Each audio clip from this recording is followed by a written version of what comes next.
وحلا ديه كرامات waxa ku dhacay waa wax aanay yani dhayal ku iloobi doonin khasaare guud oo dadka shacabka ah iyo guryihii lagu dhex dagaalamay iyaguna soo gaaray waa ay jiraan ayaguna way ka hadleen dabcan waxbay soo bandhigeen oo ay sheegeen inay dagaalka ku qabsadeen waxay sheegeen tiro ay yidhaahdeen waxaan ka dilay ciidankii la dagaalamay oo wax aan garanaynin ay ugu yeedheen laakiin muhiimaddu waxa ay tahay inay iyagu kabahooda ka carareen in iyagu meydadkoodii ay ka carareen in guuldarrada yacni dhabarka loo saaray ay tahay mid taariikhiya in caawa maxaabiis nool nool yacni laga hayo ugu yaraan 50 ama 60 ku dhowaadna yacni laga dilay oo ay ka dhinteen bismillaahi araxmaani araxiim akhyaartay iyo saaxiibada hawada nagala socdo meel kasta oo joogtaanba waqtigu ah idin wacnaade waxaan idin leeyahay ku soo dhawaada bal hadda wararkii ugu dambeeyay dagaalkii degmada Ceeldheer wacdarihii ay dhigeen ciidanka qalabka sida ee Soomaaliya iyo waliba shacabka ama dadka deegaanka degmada Ceeldheer kuwaasi oo casharo taariikhda galay u dhigay kooxihii qowlaysatada ahaa ee subaxnimadii hore ee ياد هبسن ياد هنقارن ياد هبابين تلان كوهياي kuwa duurka ku dhuumaalaysanaya ee hawdka ku jira waxaan leenahay isu soo dhiiba ciidamada qaranka ma jiro joys kale aad haysataan oo aan ka ahayn inaad bulshada dib ugu soo laabataan danuubtii iyo dembiyadii aad ka gasheenna aad mar kale ka codsataan bulshada Soomaaliyeed inay idin cafiyaan waa hagaag akhyaartay iyo saaxiibada hawada nagala socdo meel kasta oo joogtaanba waa muuqaal hore oo General Odawa Yusuf Raage uu kula hadlay kooxaha khawaarijta dhalinyarada ay marin habaabiyeen in ay dib ugu soo noqdaan dadkooda iyo dalkooda iyo waliba dawladooda si ay dib ugula midoobaan ehelada iyo qaraabadii ay kooxaha khawaarijtu ka madaluufiyeen amaba ay ka afduubteen sida ay dooniba ha noqotee subaxnimadii hore ee saaka maleeshiyaadka kooxda al-shabaab ayaa weeraro ku bilowday qaraxyo ismiidaamin ah waxa ay ku qaadeen ilaa iyo 9 saldhig ciidan oo ciidanka xoogga dalka qaybihiisa kala duwan iyo ciidamada macawisleyda deegaanka degmada Ceeldheer ay ku lahaayeen degmada Ceeldheer gudaheeda iyo waliba banaanadeeda halkaasi waxa ka dhacay dagaal aad u culus wawoodii hore kooxda khawaarijta waxa u suura gashay in ay madaxa geliyaan degmada Ceeldheer oo aan la inkiri karin kadib markii ay jabsadeen qayb ka mida ciidanka deegaanka fadhiisimadii ay ku sugnaayeen laakiin ciidanka sida gaarka u tababaran ee gorgor iyo waliba guutada 24aad ee qaybta 21aad ee ciidanka xoogga dalka Soomaaliyeed ayaa waxa ay dhigeen wacdara taariikhda galay oo qofna aanu suuraysan karin dabcan waa sida naloo sheegay lagana arkayo guulaha waaweyn ee ay ciidanku ka gaadheen goobihii dagaalka ururka ka tirsan ciidamada sida gaarka u tababaran iyo waliba guutada 24aad oo ay hogaaminayeen saraakiil khibrad iyo tababar aad u heer sareeya leh waxa ay ku guuleysteen in ay awdaan goobihii ay jabsadeen maleeshiyaadka kooxda khawaarijta kadibna magaalada loogu galo kooxda khawaarijta maleeshiyaadkii ka soo galay magaalada kuwaasi oo isku day in ay iska caabiyaan ciidanka xoogga dalka iyo waliba ciidamada deegaanka kuwaasi oo iyaguna wacdaro aan la qiyaasi karin halka ka dhigay waxaana ugu dambeyntii dagaal muddo kooban socday ay ciidanka xoogga dalka ka saareen maleeshiyaadkii kooxda khawaarijta gabi ahaanba magaalada Ceeldheer arrinta cajaa'ib kale ayaa waxay tahay in intii dagaalku socday ay ilaa 3 gaadiid qarxiyeen ciidamadu gaar ahaan ciidanka gorgor oo ay doonayeen in ay ciidanka ku cabsi geliyaan runtiina marka aad aragto muuqaalada goobaha dagaalka yacni laga soo bandhigay ciidanku sida geesinimada leh adkaysiga leh ee ay ka muuqato dal jacaylka iyo diin jacaylkooda ee ay isaga difaaceen uguna bareereen geeri waa wax aan innaba ha yaraate ee yacni la dhayalsan karin waxaana hubaa maanta in halkaasi uu ka dhacay yacni dagaal wacdaro geesinimo leh ay ku muujiyeen guud ahaanba ciidanka kala duwan ee dowladda Soomaaliya iyo weliba ciidamada deegaanka oo isgarabsanayay waxaa halkaasi madaxa lagaga guray maleeshiyaad aad u tiro badan waxaa laga qabtay maxaabiis waxaa sidoo kale lagu qabtay duurka degmada Ceeldheer ilaa iyo 17 maleeshiya ah oo ay dadka deegaanku gacanta ku dhigeen iyaga oo firxanaya jabka iyo khasaaraha ka gaadhay ma aha mid la qiyaasi karo ilaa iyo haddana tirakoob rasmiya cid yacni u haysaa ma jiraan laakiin gudaha magaalada ama degmada Ceeldheer ilaa iyo 31 meyd ayaa ay kaga carareen wixii ay qaateen iyo wixii deexda yacni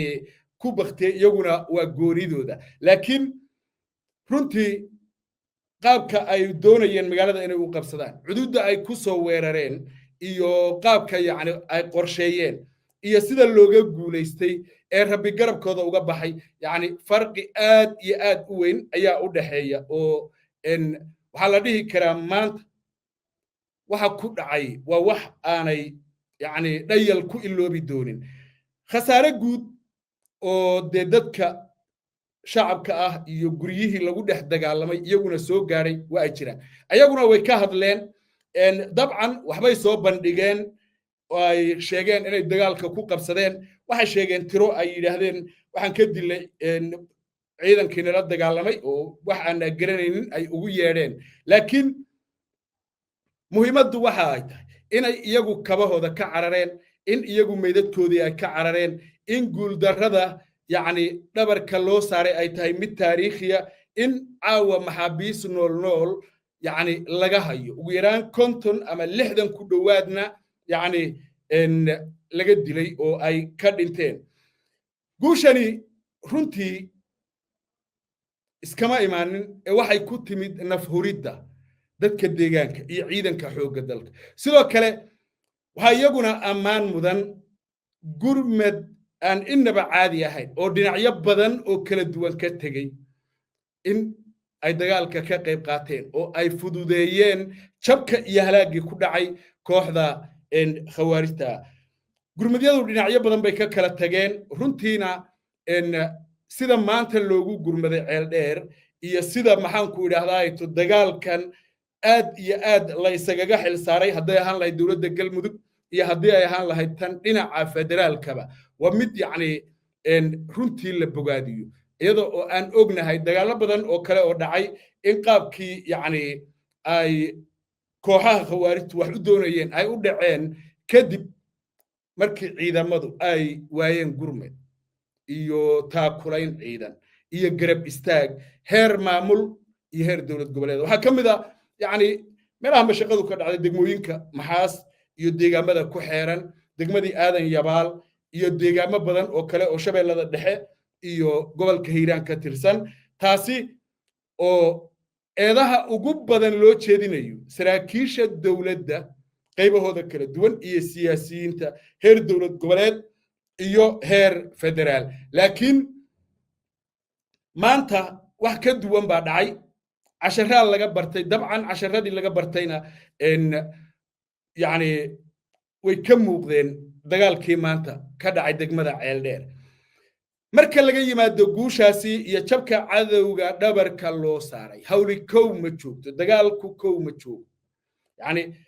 inta ay joogaan qaybo ka mida dhulka Soomaaliya meeshay dooniba ha noqoto ama ay awood leeyihiin oo iyagu ay wax weerarayaan guul lagu faanaahi ma ay jirto ogow waxa wax soo weeraray waa iyaga inagu waxaan ka hadlayno waa in degmadii Ceeldheer oo ay soo galeen dib looga saaray waxa aynu guusha ku tilmaamayno ee aynu ka hadlayno ee aynu boonbooninaynahay waa degmadii Ceeldheer oo ay soo galeen yacni oo dib looga saaray iyo khasaare culus oo la gaarsiiyey laakiin meesha iyagu ay weerarka ka yihiin meesha iyagu ay dagaalka soo qaadayaan ee ay qorshaynayaan waxay ahayd in dawladdu ay iyadu tahay weerar oo iyadu ay tahay tan mar walba yacni weerar u joogga ah ee dagaalka iyadu hogaaminaysa ogowna oo dagaalka ninka difaaca iyo kan weerarka ah ayaa go'aamiya goobta uu weerarayo goorta uu wax weerarayo qaabka uu u weerarayo intaba isagaa go'aamiya adigu god iyo dhufays baad ku jirtaa waxaan leeyahay looma ciidan la'a looma tabar la'a loomana tabar tala la'a wiilasha Soomaaliyeedna waa kuwa aynu arkaynay maanta goob kasta oo ay joogaan waa kuwa almisgaad waxa aynu aragnay ka dhigaya ee qowyaha yacni inta iyagu fuulaan buurta ku sii fuulaya kadibna cadowga ugu galaya kuwana waa kuwii aynu maanta arkaynay iyaga oo baabuurka xabad la hortaagan ku daminaya gaariga sidii uu u soo socdo yacni uu ku istaagayo ciidanka afkiisa iyada oo aad arkayso ciidanku haba yaraatee inaanay jixinjixaynin gaari qaraxa oo kugu soo socda oo aad og tahay oo kii ka horreeyey aad qarxisay kii labaad oo kugu soo socda oo 60 mitir kuu soo jira oo haddana aadan dhaqaaqaynin meel kale lagama helo waxa laga helaa waa wiilasha Soomaaliyeed weeye iyo gabdhaha Soomaaliyeed ugu dambeyntiina qarxiyey waxa waay marka wiilashaasi waxay rabaan hogaamin ciidanku waxay rabaan garab istaag waxay rabaan ciidanku moraalka iyo niyadda in loo dhiso waxay rabaan ciidanku cadowgooda way iska celin karaan inay helaan hogaamin suuban oo horkacda oo dhaawacooda iyo qoyskooda ragga saraakiisha ah ee dhintay yani caruur bay ka tageen waa in loo ogaado dhaawaca la dariyo yani wax walba oo loo qaban karo wixii aan loo qaban karin waa goonideeda waa in yani maaragtay loo qabto si moraalka ciidanka iyo niyaddoodu uu u noqdo 100% aad iyo aad baan ugu hambalyaynayaa ciidanka xoogga dalka Soomaaliyeed gaar ahaan ciidanka sida gaarka u tababaran ee gorgor iyo guutada 24aad ee qaybta 21aad ee ciidanka xoogga dalka iyo shacabka deegaanka aad iyo aad baan u hambaliyay meeshu waa xaafadii Xasan Sheekh weey nimanka waxa islahaana waxa weeye yani dadku inta badan ma yaqaanaane cidii ugu horeysay ee khawaarij la dirirtay iyaga ahaay saan filay 2009kii yani beel ahaan bay ula dirireen iyagoo beel ah 2009kiina galcad meesha la yiraahdo ee degmada galcad ama deegaanka galcad dagaal ka dhacay yani 3-4-5 maalmood socday oo aan waxba la isu reeban waagaana de 2009kii waa dareemi kartaan baar inta la eg bay lahay khawaarijtu oo yani cid is hortaagi kartay iyo cid haweysan kartay ma ayna jirin xilligaasi iyaga oo beel ah isgaleen nabadoonna ku dhintay maantana nabadoonna ku dhintay yani reerku haday soo jeesadaan say ku soo jeesadaan ba adag waxa weeye fooda lama garin karo dabcan xoogaa waana isdhigteen oo madaxweynihii iyo maaragtay waxbay isku haleeyeen oo wax badan baa maaragtay malahayga ee yaa xilka Xasan Sheekh uu ka maaragtay kala tuuray haddana waxaan leeyahay ceel dheer waa la difaacay waa in galcadna la xoreeyo deegaamada kale ee guud ahaan gobolka galguduud oo ceel buur ay ugu weyn tahay iyadana loo qalab qaado yacni kooxdan waa in lala dagaalamo kooxdan waxa kaliya ee ay mudan yihiin waa in lala dagaalamo dawladduna waxa weeye hadda shaqay ku sii jeedaa shaqada ay ku sii jeedo looma baahna siyaasad yani looma baahna haddii kale maalinba waxbaa soo baxaya maanta waa la difaacay berri ma la difaaci doonaa ila berrina weerar bay soo qaadi karaan maanta jab culus baa gaadhay halaag baa gaadhay si fiican baa loogu diirsaday waa maxaan ku idhahdaa wiilal qiimo badan ayaa naftooda u huray guusha aynu maaragtay ka sheekaynayno wiilashaas wiilasha ka hadhay waxa la rabaa in la xoojiyo la garab istaago tashuushka siyaasadana laga xidho waa haddii arrintan laga doonayo yani in la sii xajisto yani 2 sano ka hor ayaa la xoreeyay degmadan oo laga saaray maantay rabaan inay dib u qabsadaan 14 sano tii gacanteeda ka maqnaydna dib bay u qabsadeen waxa weeye marka guul lagu faanahay ma jirto kaliya waxa aynu ku faanayno waa inaynu difaacannay oo aynu maxaan ku yiraahdaa caawa iyaga ayna dhahaynin annaga haysana oo yani guul darro ay kala tageen laakiin waa in ciidanka wixii siyaasadda laga dhex saaro loo diyaar garoobo sidii kooxdan laysaga dulqaadi lahaa oo shacabka Soomaaliyeed iyo ciidanka xooggu wallahi waa ku filan yihiin haddii ay helaan hogaamin haddii aan waxooda la xadin haddii aan laga dhex shaqaysan haddii musuqa iyo tuugada yani siyaasiyiinta laga saaro oo waxooda bannaanka loo dhigo way ku filan yihiin hub la'aani ma hayso diyaaradana uma baahnaba kuwaniba diyaarada ma wataan waa lugaynayaan waa cagacad yihiin waa qaaqaawan yihiin waa lala dhiil garayn lahaa laakiin yani hoggaankeedii bay rabtaa hoggaan fashilan oo qaawan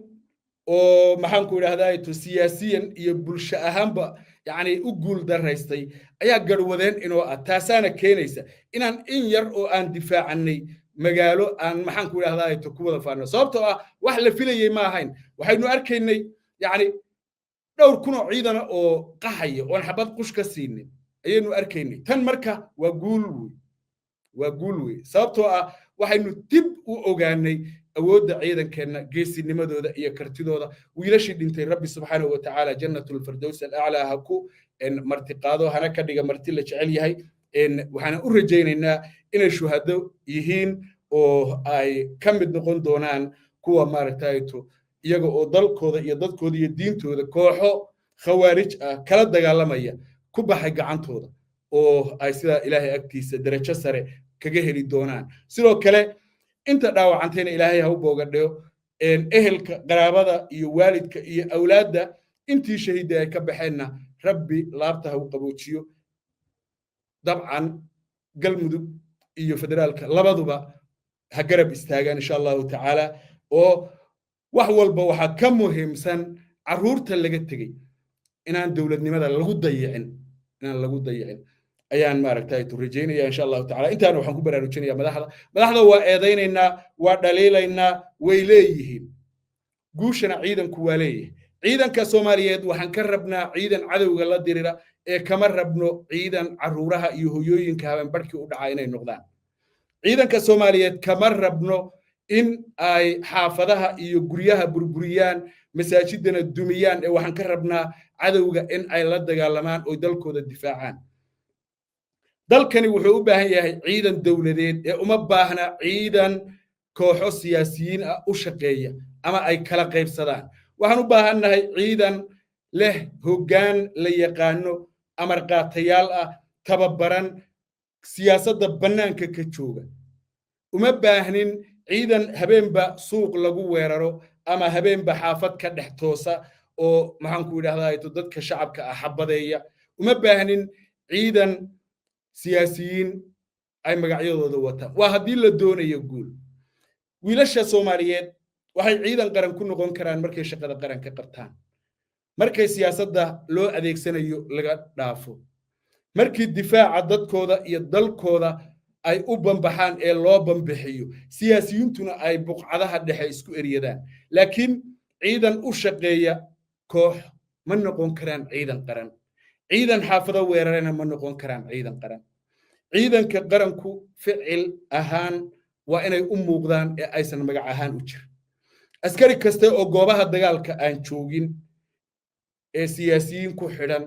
ma noqon karo ciidan qaran ciidanka qaranku waa marka ciidan Soomaaliyeed la joog oo la isu keenay uu yahay tusaale ahaan maanta ciidan qaran ma jiro waa xaqiiq in laga xumaado ma Puntland ciidankeedu waa gaar galmudug dabcankeedu waa gaar hadayba leedahay hirshabeelle waa gaar haday leedahay koonfur galbeed waa gaar kismaayo iyo Jubbaland waa gaar xamar waa gaar markii inta la isu keeno ay ciidan qaran noqonayaan oo lagu tilmaami karaa ciidan qaran inta kale waa ciidamo maamulo kala gaargaari ay leeyihiin laakiin marka ay la dagaalamayaan cadowga marka ay khawaarijta la dirirayaan isteelaha qarankana ay xidhan yihiin waanu garab taagannahay goob kasta ay joogaanba waa geesiyaal qaran waa ciidankii dalkan ciidanka dalkana waxa lagu noqdo waa difaaca dalka oo ficil ahaan loo muujiyo wiilasha iyo gabdhaha Soomaaliyeed ee habeen iyo maalinba yacni u taagan difaaca dalka iyo la dagaalanka cadow ma mudna dhiigooda in la gorgoriyo oo siyaasad iyo wax la mid ah yacni lagu maaragtay to gorgoriyo waxaan leenahay kooxda talada hadda haysa ee guuldarrooyinka waaweyn shacabka Soomaaliyeed u soo jiiday weli daba qabashaad leedihiin dan gaara idinkama lihin wax dan oo aan idinka leenahay ma jirto laakiin gabdhaha iyo wiilasha Soomaaliyeed oo waxa ay ku dhimanayaan yacni laga run sheego oo ay hoggaanka siyaasaddu ka run sheegaan oo ay ikhlaas iyo daacadnimo muujiyaan ayaan idinka rabnaa intaa un baa laydinka rabaa sababtoo ah yacni wiilka dhimanayo hooyaa dhashay walaal buu leeyahay awlaad buu ka soo tegey inaan ugu yeedho maleeshiya beeleed siyaasadda ayaa keeni karta ee siyaasadda noocaasa waa in hoggaanka qaranka loo dhiibtay inta mandatekooda ay joogaan ay ka tanaasulaan oo ayna wiilasha iyo gabdhaha Soomaaliyeed sumcaddooda iyo magacooda ku ciyaarin intaasaan jeclahay inaan ku soo koobo insha Allahu tacaala waxaan leeyahay mar walba la garab istaago ciidanka xoogga dalka Soomaaliyeed ama reer ha noqdaan ama maleeshiya ha noqdaan waxay doonaan ba ha noqdaan haddii cadowga la dirirayaan waa ciidanka xoogga dalka ka tuutaha qabee mushaarka qaata iyo kan aan mushaarka qaadanin ee macawista qaba waa laba wiiloo Soomaaliyeed dalkana way u siman yihiin laakiin laba kala magac bay wataan midna macawisley baa la yiri waa ninka maxaan ku idhahdaa tujaantaa rogana ee markuu rabana bixi kara markuu rabana joogaya laakiin kani waa amar qaate isteelaha qaranka ee loo xidhay iyo lambarka uu leeyahay ayaa ka dhigaya ciidan qaran iyo inuu guto waajibaad siyaasadda lagu maamulayayna wax walba ku xidhan yihiin siyaasadda lagu maamulayo anuu ma kala jecli wiilka ka dagaalamaya calmiskaad iyo ka ceeldheer ka dagaalamaya iyo ka dagaalamaya xudur iyo waajid iyo ka dagaalamaya gado iyo maxaan ku idhahdaa to maxaas iyo muqakori iyo maxaan ku idhahdaa to shabeellada hoose iyo Kismaayo waa isugu kaymid laakiin siyaasadda ayuunbay iigu kala duwan yihiin intaasan jeclahay inaan kusoo koobo akhyaaray tan iyo barnaamijyada xiga wagala xasan oo idin leh